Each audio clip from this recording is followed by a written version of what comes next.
Rodman já apitou, o Ronaldo tira, atira, passa para ali, atira,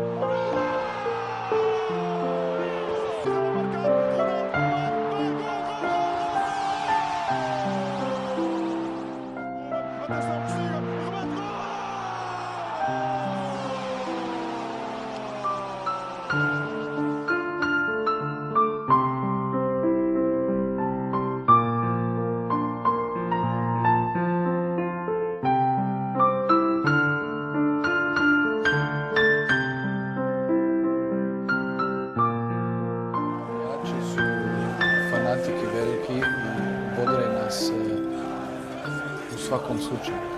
Ranije je sigurno bila situacija malo lošija kod nas, ali sad trenutno svaka im čast, uvijek su uz nas i kad je teško, kao u Slovačkoj, bodre nas i sigurno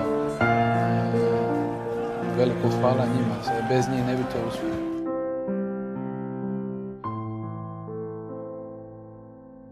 Prvo mi znači da igram za svoju domovinu, za svoju Bosnu, ja mislim, to mi je najdraže sad.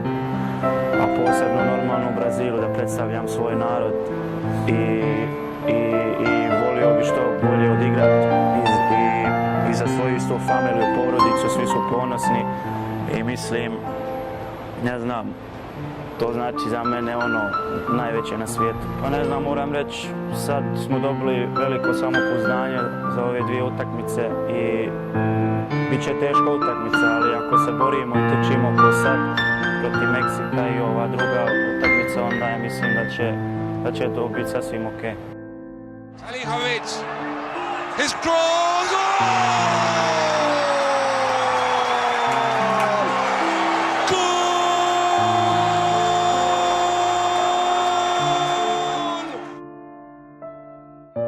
Moram reći, ja mislim ako ovako nastavimo što smo igrali da možemo dogurati i u drugi krug i možda i u treći, ali to je ipak, to ćemo vidjeti kad igramo protiv Argentine, kakvi smo u formu.